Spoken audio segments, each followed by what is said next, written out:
ವಿಶ್ವಾಮಿತ್ರ ಮಹರ್ಷಿಗಳು ಗಂಗಾವತರಣದ ಕಥೆಯನ್ನು ಕೇಳಿದಂತಹ ಶ್ರೀರಾಮನಿಗೆ ಬಹಳ ಆಶ್ಚರ್ಯ ಉಂಟಾಯಿತು. ವಿಶ್ವಾಮಿತ್ರರು ಗಂಗಾವತರಣದ ಕಥಾಶ್ರವಣ ಮತ್ತು ಪ್ರವಚನಗಳ ಫಲಶ್ರುತಿಯನ್ನು ಹೇಳಿ ಮುಗಿಸಿದ ನಂತರ ಶ್ರೀರಾಮ ವಿಶ್ವಾಮಿತ್ರರಿಗೆ ಹೇಳ್ತಾನೆ, ತಾವು ಹೇಳಿದ ಗಂಗಾವತರಣ ಮತ್ತು ಸಗರನ ಮಕ್ಕಳು ಅಗೆದಿದ್ದ ಭೂಭಾಗವನ್ನು ಗಂಗೆಯು ತನ್ನ ಪುಣ್ಯೋದಕದಿಂದ ಪೂರಣ ಮಾಡಿದುದು.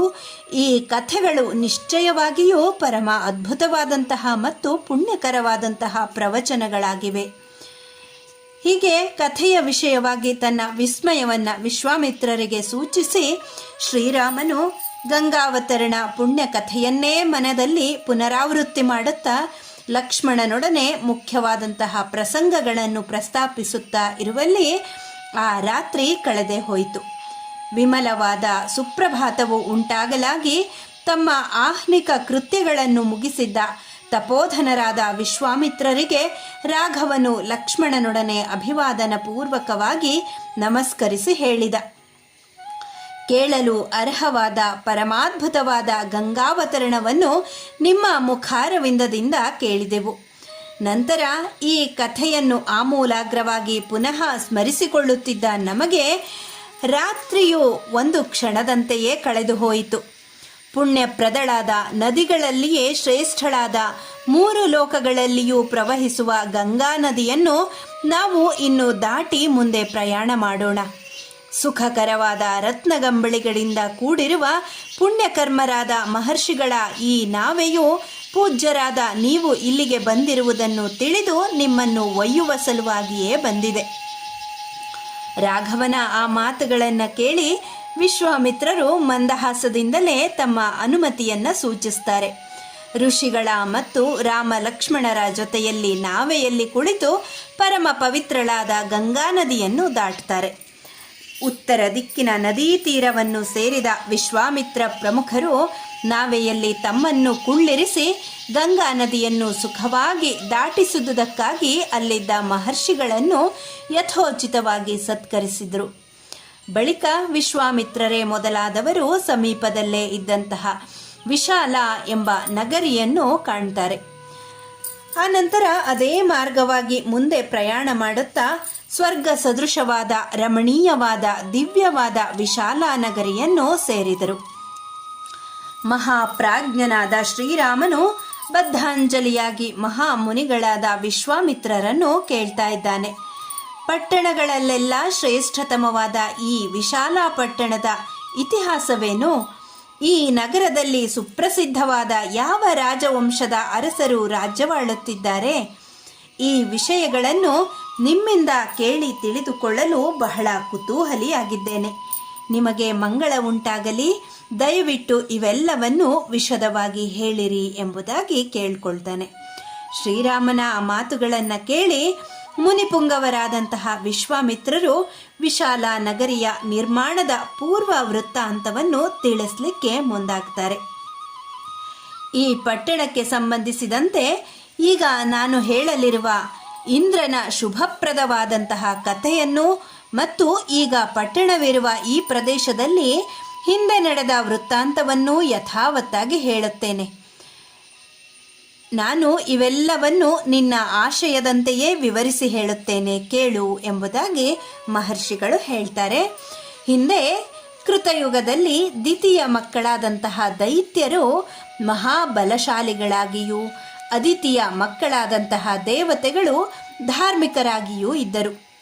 ಕಾಲಕ್ರಮದಲ್ಲಿ ಮಹಾತ್ಮರಾದ ದೇವರು ಅಸುರರಿಗೆ ಜರ ಮರಣರಹಿತರಾಗಿ ನಿರೋಗ ದೃಢಕಾಯರಾಗಿ ಇರಬೇಕು ಎನ್ನುವಂತಹ ಮತ್ತು ಅದರ ಸಾಧನೆಗಾಗಿ ಏನಾದರೂ ಕಾರ್ಯವನ್ನು ಮಾಡಬೇಕು ಎನ್ನುವಂತಹ ಬುದ್ಧಿ ಉಂಟಾಗತ್ತೆ. ದೇವ ದೈತ್ಯರಲ್ಲಿ ಮಹಾವಿದ್ವಾಂಸರಾದಂತಹ ಕೆಲವರು ಒಂದೆಡೆಯಲ್ಲಿ ಕುಳಿತು ಈ ವಿಷಯವಾಗಿ ಸಮಾಲೋಚನೆಯನ್ನು ಮಾಡ್ತಾರೆ. ಸಮುದ್ರವನ್ನು ಮಥನ ಮಾಡಿದರೆ ಅಮರರಾಗುವ ಅಮೃತವನ್ನು ನಾವು ಪಡೆದುಕೊಳ್ಳಬಲ್ಲೆವು ಎಂದು ಭಾವಿಸ್ತಾರೆ. ಸಮುದ್ರವನ್ನು ಕಡೆಯಲು ನಿಶ್ಚಯ ಮಾಡಿ ಸರ್ಪರಾಜನಾದಂತಹ ವಾಸುಕಿಯನ್ನೇ ಕಡೆಯುವ ಹಗ್ಗವನ್ನಾಗಿಯೂ ಮಂದರ ಪರ್ವತವನ್ನೇ ಕಡೆಗೋಲನ್ನಾಗಿಯೂ ಮಾಡಿಕೊಂಡು ಕ್ಷೀರ ಸಮುದ್ರವನ್ನು ಕಡೆಯಲು ಉಪಕ್ರಮಿಸ್ತಾರೆ. ದೇವತೆಗಳೊಂದು ಕಡೆ, ದೈತ್ಯರು ಮತ್ತೊಂದು ಕಡೆ. 1,000 ವರ್ಷಗಳ ಕಾಲ ಆ ಕ್ಷೀರಸಾಗರವನ್ನು ಕಡೆದರೂ ಅನೇಕ ವರ್ಷಗಳು ಕಳೆದ ನಂತರದಲ್ಲಿ ಕಾಲಾಗ್ನಿಗೆ ಸದೃಶವಾದಂತಹ ಹಾಲಾಹಲ ವಿಷವು ಸಮುದ್ರದಿಂದ ಹೊರಹೊಮ್ಮಿ ಬಂತು. ತಕ್ಷಣವೇ ಆ ಮಹಾವಿಷವು ದೇವರು, ಅಸುರರು, ಮಾನವರಿಂದ ಕೂಡಿದಂತಹ ತ್ರಿಭುವನಗಳನ್ನು ಸುಡಲು ಆರಂಭಿಸಿತು. ವಿಷದ ಬೇಗೆಯನ್ನು ತಡೆಯಲಾರದೆ ಭಯಗೊಂಡಂತಹ ದೇವತೆಗಳೆಲ್ಲರೂ ಶರಣಾರ್ಥಿಗಳಾಗಿ ಶರಣ್ಯನಾದ ಮಹಾದೇವನಾದ ಶಂಕರನನ್ನು ಪ್ರಾರ್ಥಿಸ್ತಾರೆ. ಪಶುಪತಿಯೇ ಕಾಪಾಡು ಎಂದು ಅಂಗಲಾಚಿ ಬೇಡಿಕೊಳ್ತಾರೆ. ನಾನಾ ಪ್ರಕಾರವಾಗಿ ಸ್ತೋತ್ರವನ್ನು ಮಾಡ್ತಾರೆ. ದೇವದೇವನಾದಂತಹ ಪ್ರಭುವಾದ ಪರಶಿವನು ದೇವತೆಗಳ ಸ್ತೋತ್ರಕ್ಕೆ ಸಂತುಷ್ಟನಾಗಿ ಪ್ರತ್ಯಕ್ಷನಾದ. ಅದೇ ಸಮಯಕ್ಕೆ ಸರಿಯಾಗಿ ಶಂಖ, ಚಕ್ರ, ಗದಾಧಾರಿಯಾದಂತಹ ಶ್ರೀಹರಿಯೂ ಕೂಡ ಅಲ್ಲಿಯೇ ಕಾಣಿಸಿಕೊಂಡು ಮಂದಸ್ಮಿತನಾಗಿ ಶೂಲಧರನಾದ ರುದ್ರನಿಗೆ ಹೇಳಿದ, ದೇವ ದೈತ್ಯರಿಂದ ಸಮುದ್ರ ಮಥನ ಕಾಲದಲ್ಲಿ ಯಾವ ವಸ್ತುವು ಮೊದಲು ಹುಟ್ಟಿತೋ ಅದು ನಿನಗೆ ಸೇರಿದ್ದಾಗಿದೆ. ಏಕೆಂದರೆ ನೀನು ದೇವತೆಗಳೆಲ್ಲರಿಗೂ ಮೊದಲನೆಯವನಾಗಿದ್ದಿ. ಅಗ್ರಪೂಜಾ ರೂಪವಾದ ಈ ಹಾಲಾಹಲ ವಿಷವನ್ನು ನೀನು ಸ್ವೀಕರಿಸು. ಹರಿಯು ಹರನಿಗೆ ಹೀಗೆ ಹೇಳಿ ಅದೃಶ್ಯನಾದನು. ಪರಮ ದಯಾಳುವಾದ ಪರಶಿವನು ದೇವತೆಗಳ ಭಯವನ್ನು ಮನಗಂಡು ಹರಿಯು ಹೇಳಿದ ಮಾತುಗಳನ್ನು ಕೇಳಿ ಘೋರವಾದಂತಹ ಹಾಲಾಹಲ ವಿಷವನ್ನು, ಅಮೃತವನ್ನು ಸ್ವೀಕರಿಸುವಷ್ಟೇ ಆಸಕ್ತಿಯಿಂದ ಮತ್ತು ಪ್ರೀತಿಯಿಂದ ಸ್ವೀಕರಿಸಿ ದೇವತೆಗಳಿಂದ ಬೀಳ್ಕೊಂಡು ಹೊರಟು ಹೋದ. ಆ ನಂತರ ದೇವ ದಾನವರು ಪುನಃ ಸಮುದ್ರವನ್ನು ಕಡೆಯಲು ಉಪಕ್ರಮಿಸಿದರು. ಆದರೆ ಆ ಸಮಯಕ್ಕೆ ಸರಿಯಾಗಿ ಕಡೆಗೋಲಾಗಿದ್ದಂತಹ ಮಂದರ ಪರ್ವತವು ಪಾತಾಳಕ್ಕೆ ಹೊರಟು ಹೋಯಿತು. ದೇವತೆಗಳು ಪರಂಧಾಮನಾದಂತಹ ಮಹಾವಿಷ್ಣುವೇ ಮಂದರ ಪರ್ವತದ ಉದ್ಧಾರಕ್ಕೆ ಸಮರ್ಥ ಎಂದು ನಿಶ್ಚಯ ಮಾಡಿ ಮಧುಸೂದನನನ್ನು ನಾನಾ ವಿಧವಾದಂತಹ ಸ್ತೋತ್ರಗಳಿಂದ ಸ್ತುತಿಸ್ತಾರೆ. ಸಕಲ ಪ್ರಾಣಿಗಳಿಗೂ ನೀನೇ ಆಶ್ರಯನಾಗಿದ್ದಿ. ಅದರಲ್ಲಿಯೂ ವಿಶೇಷವಾಗಿ ದೇವತೆಗಳಿಗೆ ನೀನಲ್ಲದೆ ಮತ್ತಾರೂ ರಕ್ಷಕರಿಲ್ಲ. ನಮ್ಮನ್ನು ರಕ್ಷಿಸು. ಪಾತಾಳದಲ್ಲಿ ಹುದುಗಿರುವ ಈ ಮಂದರ ಪರ್ವತವನ್ನು ಮೇಲಕ್ಕೆತ್ತಲು ನೀನೇ ಸಮರ್ಥನಾಗಿದ್ದಿ. ಅದನ್ನು ಮೇಲೆತ್ತಿ ನಮ್ಮನ್ನು ಕಾಪಾಡು ಎಂಬುದಾಗಿ ದೇವತೆಗಳು ಬೇಡಿಕೊಳ್ತಾರೆ. ಹೀಗೆ ಪ್ರಾರ್ಥಿಸಿದಂತಹ ದೇವತೆಗಳ ಮಾತನ್ನು ಕೇಳಿ ಋಷಿಕೇಶ ಆಮೆಯ ರೂಪವನ್ನು ತಾಳಿ ಮಂದರ ಪರ್ವತವನ್ನು ಬೆನ್ನಿನ ಮೇಲೆ ಹೊತ್ತುಕೊಂಡು ಸಮುದ್ರ ಮಧ್ಯದಲ್ಲಿ ಉಪಸ್ಥಿತನಾದ. ಹಾಗೂ ಅಪ್ರಮೇಯ ಶಕ್ತಿ ವಿಶಿಷ್ಟನಾದಂತಹ ಆ ಶ್ರೀಹರಿಯು ಪರ್ವತದ ತುದಿಯನ್ನು ತನ್ನ ಒಂದು ಕೈಯಿಂದ ಹಿಡಿದುಕೊಂಡು ದೇವತೆಗಳ ಮಧ್ಯದಲ್ಲಿ ನಿಂತು ಸಮುದ್ರವನ್ನು ಕಡೆದನು. ಹೀಗೆ 1,000 ವರ್ಷಗಳ ಕಾಲ ಕಳೆದ ನಂತರ ದಂಡಪಾಣಿಯಾದ ಆಯುರ್ವೇದ ಸ್ವರೂಪನಾದ ಕಮಂಡಲುಧರನಾದ ಧರ್ಮಾತ್ಮನಾದ ಧನ್ವಂತರಿ ಎಂಬ ಹೆಸರಿನ ಪುರುಷ ಶ್ರೇಷ್ಠನು ಮೊದಲು ಉದ್ಭವಿಸಿದ. ಆ ನಂತರ ಶೋಭಾಯಮಾನವಾದ ಕಾಂತಿಯಿಂದ ಕೂಡಿದ್ದ ಅಪ್ಸರೆಯರು ಉದ್ಭವಿಸಿದರು. ಕ್ಷೀರ ಸಮುದ್ರದ ಮಥನದಿಂದ ಹುಟ್ಟಿದಂತಹ ರಸದಿಂದ ಉದ್ಭೂತರಾದ ಆ ಶ್ರೇಷ್ಠ ಸ್ತ್ರೀಯರಿಗೆ ಅಪ್ಸರೆಯರು ಎಂದು ಹೆಸರಾಯಿತು. 60 ಕೋಟಿ ಅಪ್ಸರೆಯರು ಕ್ಷೀರ ಸಮುದ್ರದ ಮಂಥನದಿಂದ ಉಂಟಾದಂತಹ ರಸದಿಂದ ಹುಟ್ಟಿದರು. ಅವರ ಜೊತೆಯಲ್ಲಿ ಅಸಂಖ್ಯಾತರಾದ ಅವರ ಪರಿಚಾರಿಕೆಯರು ಹುಟ್ಟಿದರು. ಅನುಪಮ ಸೌಂದರ್ಯ ಅತಿಶಯವುಳ್ಳಂತಹ ಆ ಅಪ್ಸರೆಯರನ್ನು ಸಮುದ್ರ ಮಥನ ಮಾಡುತ್ತಿದ್ದಂತಹ ದೇವ ದಾನವರಾರೂ ಪ್ರತಿಗ್ರಹಿಸಲು ಮುಂದೆ ಬರಲೇ ಇಲ್ಲ. ಅದರಿಂದಲೇ ಅಪ್ಸರೆಯರು ಸಾಧಾರಣರು ಎನಿಸಿದರು. ಸಮುದ್ರಾಧಿಪತಿಯಾದ ವರುಣನ ಮಗಳಾದಂತಹ ಸುರೆಯ ಅಧಿದೇವತೆಯಾದ ವಾರುಣಿಯು ಸಮುದ್ರ ಮಥನದಿಂದ ಹುಟ್ಟಿ ತನ್ನನ್ನು ಪರಿಗ್ರಹಿಸುವವರು ಯಾರು ಎಂದು ಅರಸುತ್ತಾ ಹೊರಟಳು. ವಾರುಣಿಯನ್ನು ದೈತ್ಯರು ಪರಿಗ್ರಹಿಸಲಿಲ್ಲ. ಅದಿತಿಯ ಮಕ್ಕಳಾದ ದೇವತೆಗಳು ಅನಿಂದ್ಯಳಾದ ಸುರಾಧಿ ದೇವತೆಯಾದ ವಾರುಣಿಯನ್ನು ಆದರದಿಂದ ಪರಿಗ್ರಹಿಸ್ತಾರೆ. ಸುರಾಧಿದೇವತೆಯಾದ ವಾರುಣಿಯನ್ನು ಪರಿಗ್ರಹಿಸದೇ ಇದ್ದುದರಿಂದ ದ್ವಿತೀಯ ಮಕ್ಕಳು ಸುರಾರಹಿತರು ಅಥವಾ ಅಸುರರು ಎಂಬ ಸುರೆಯನ್ನು ಸ್ವೀಕರಿಸಿದ್ದರಿಂದ ಅದಿತಿಯ ಮಕ್ಕಳು ಸುರರು ಎಂಬ ಅಭಿಧಾನ ಹೊಂದಿದರು. ಸುರಾಭಿಮಾನಿ ದೇವತೆಯ ಪರಿಗ್ರಹಣದಿಂದಾಗಿ ದೇವತೆಗಳು ಸಂತುಷ್ಟರೂ ಆನಂದ ಭರಿತರೂ ಆದರು.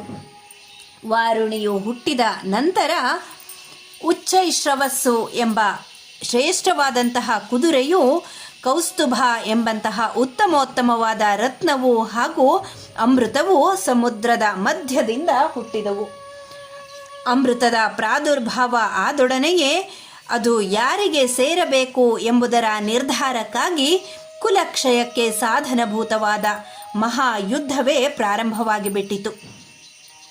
ಅದಿತಿಯ ಮಕ್ಕಳಾದ ದೇವತೆಗಳು ದ್ವಿತೀಯ ಮಕ್ಕಳಾದಂತಹ ದೈತ್ಯರನ್ನು ಧ್ವಂಸ ಮಾಡಲು ಮುಂದಾಗುತ್ತಾರೆ. ಯುದ್ಧವು ಸರ್ವತ್ರ ವ್ಯಾಪ್ತವಾಗಿ ಬಿಟ್ಟಿತು. ದೇವತೆಗಳೊಡನೆ ಯುದ್ಧ ಮಾಡುತ್ತಿದ್ದ ಅಸುರರ ಜೊತೆಗೆ ರಾಕ್ಷಸರು ಬಂದು ಸೇರಿಕೊಳ್ತಾರೆ. ಮಹಾಘೋರವಾದ 3 ಲೋಕಗಳಿಗೆ ಭ್ರಾಂತಿಯನ್ನು ಉಂಟು ಮಾಡುವಂತಹ ಯುದ್ಧ ನಡೆಯುತ್ತಿತ್ತು. ಅದರ ಪರಿಣಾಮವಾಗಿ 2 ಕಡೆಗಳಲ್ಲಿಯೂ ಸಾವು ನೋವುಗಳು ಉಂಟಾದವು. ಆಗ ಶ್ರೀಹರಿಯು ತನ್ನ ಮಾಯೆಯಿಂದ ಜಗನ್ಮೋಹಕವಾದ ಮೋಹಿನಿ ರೂಪವನ್ನು ತಾಳಿ ಅಲ್ಲಿದ್ದಂತಹ ಅಮೃತ ಕಲಶವನ್ನು ಒಡನೆಯೇ ಅಪಹರಿಸಿಬಿಟ್ಟ. ಅಮೃತಕ್ಕಾಗಿ ವಿಷ್ಣುವಿನ ಮುಂದೆ ಹೋದ ಅಸುರರೆಲ್ಲರೂ ಚೂರ್ಣೀಕೃತರಾದರು. ದೇವತೆಗಳು ಅಕ್ಷಯನಾದ ಮಹಾವಿಷ್ಣುವನ್ನು ಶರಣು ಹೊಂದಿ ಅಮೃತವನ್ನು ಪಡೆದರು. ದೇವತೆಗಳು ಅಮೃತವನ್ನು ಪ್ರಾಶನ ಮಾಡಿದ ನಂತರ ದೈತ್ಯರಿಗೂ ದೇವತೆಗಳಿಗೂ ಪುನಃ ಪ್ರಾರಂಭವಾದ ಆ ಮಹಾ ಸಮರದಲ್ಲಿ ಅದಿತಿಯ ಮಕ್ಕಳು ದ್ವಿತೀಯ ಮಕ್ಕಳಾದಂತಹ ದೈತ್ಯರನ್ನು ಧ್ವಂಸ ಮಾಡಿದರು. ಹೀಗೆ ದೇವಪತಿಯಾದ ದೇವೇಂದ್ರನು ದೈತ್ಯರನ್ನು ಧ್ವಂಸ ಮಾಡಿ ತ್ರೈಲೋಕ್ಯ ಅಧಿಪತಿಯಾಗಿ ಆನಂದಭರಿತನಾಗಿ ಅನೇಕ ಋಷಿ ಮಹರ್ಷಿಗಳಿಂದಲೂ ಸಿದ್ಧರು ಚಾರಣರಿಂದಲೂ ಕೂಡಿದಂತಹ 3 ಲೋಕಗಳನ್ನು ಧರ್ಮದಿಂದ ಪಾಲನೆ ಮಾಡತೊಡಗಿದ. ಇಲ್ಲಿಗೆ ಬಾಲಕಾಂಡದ 45ನೆಯ ಸರ್ಗ ಸಂಪನ್ನಗೊಂಡಿತು. ಧನ್ಯವಾದಗಳು.